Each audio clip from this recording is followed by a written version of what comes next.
So I called to talk about objective morality. Okay.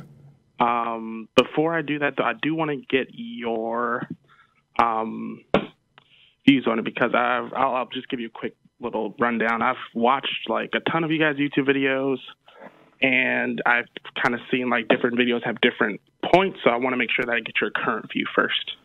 Sure. So the simplest thing is that I don't advocate for moral relativism, the idea that because a culture says something is moral, that means it's moral. I think it's independent of that. Okay.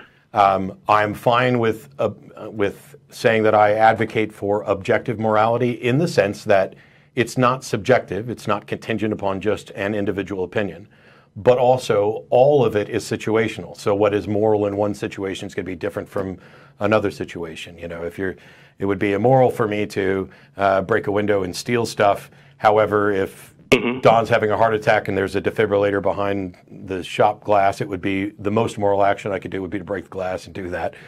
Right. So motivations matter, but it's still objective in the sense that we are physical beings in a physical universe. The facts around the universe dictate the consequences of our actions about what is or isn't in our best interest, what does contribute to our well-being and what doesn't.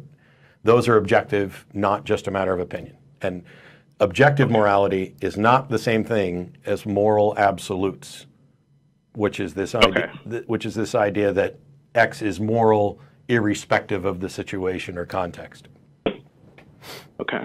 Good? Clear? I think I get what you're saying. Yeah, that's perfect. I think I get what you're saying, and actually I do agree with it. In fact, cool. I've heard so many different theist callers that have called in and say different things like, oh, well, if you don't have this particular moral code from Christianity, then, what are you going to do? You're just going to be have doing a better whatever one. You want. And exactly. My response has also always been that, morality, and specifically well-being, is something that we see and is actually demonstrable. For instance, you can tell if a person's brain is working, good in this brain of a murderer versus someone who does not commit murder, for instance. Just one example. Yeah, we don't know everything about it, and nobody. I mean, I recommended Sam's book, The Moral Landscape, because it's really on par with a lot of my thinking, and he would point out, as a mild moral philosopher and neuroscientist, that we don't know everything about this, but nobody's claiming that we do. It's just that I find it very frustrating that we can have massive arguments about whether or not X is moral, when I view this as a rather simple issue, because there are harder issues coming down the line that nobody's holy book is going to give them any good instruction on what to do. Right. I agree. And then one more thing, I believe the first caller was named Tara. That's right. I just wanted to address, if I had a real quick minute to address something she was saying. Sure. I don't know if she can hear you, though. Of course. Well, for anybody, because I know there have been a number of people who've called and said basically the same thing, that there are certain people who can get in contact with God and there are certain people who can't, and somehow that, if you just believe, I know people have said to you specifically, Matt, that, you used to be a Christian, well, all you have to do is just, submit yourself to God again, and he'll reveal himself to you and things like that.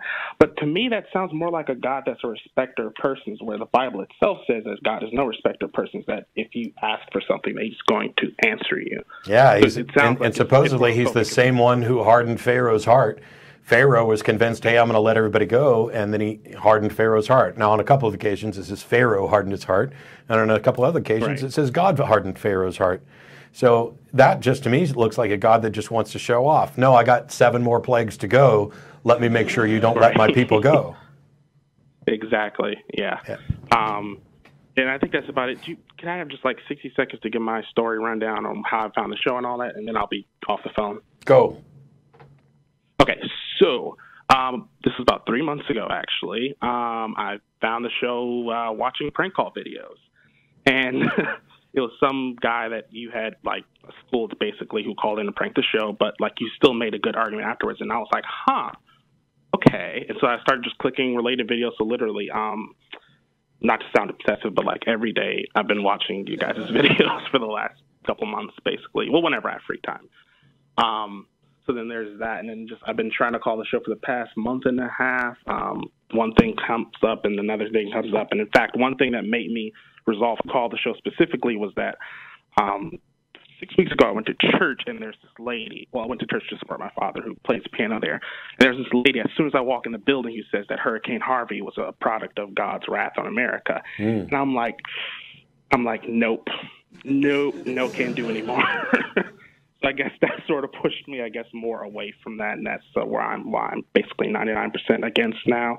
Sounds like you're questioning. Theistic. Oh, very much so. Very much so. Yeah. I guess I just haven't adopted. We have an unusual show in that we actually have a dialogue with theists, and in churches you don't often get that dialogue, and so we try to have conversations and try to arrive at good answers. Although if you say that there's no such thing as a proton, we're just probably not going to waste much time. Nope, I'm not going to go there. Although I did interview Michael Ord from Answers in Genesis for a school project I was doing last year. Oh, wow. And the conversations it was a paper about climate change, and the conversations we had kind of were along those same lines. Just like totally bizarre things that you would never expect an actual person claiming to know science to actually say. Like he was saying that, if the temperature rises 5 degrees, we're not going to have any problem. Yeah, like in the 13 and a half years that I've done this show, it's taught me that you can expect somebody to believe almost anything, and to be very happy to explain why they believe that something. But I'm going to let you go, Stephen. Thanks for waiting out and chatting with us. Thank you, guys. Yeah. Thanks for your call. No problem. Yeah, I remember once upon a time talking about how nobody really believed that there was Thor, and then I got emails from people who claimed that they believed that. It wasn't just make-believe, huh? And then I used to joke about the flat earthers, and now there's a few of those running around, yeah. Yeah, and Dawkins and I talked about this when we were in London before we went out.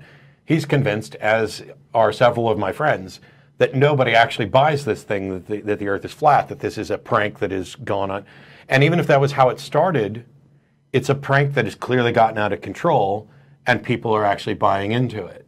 In the same way that, people believe that the lizard alien overlords, and you can see their slits when you Photoshop the pictures, or I don't know. So you mean not everything is true on the internet? Oh my goodness. If everything were true on the internet. You shouldn't just believe it because it's in print? Unicorns don't fart rainbows because they don't exist.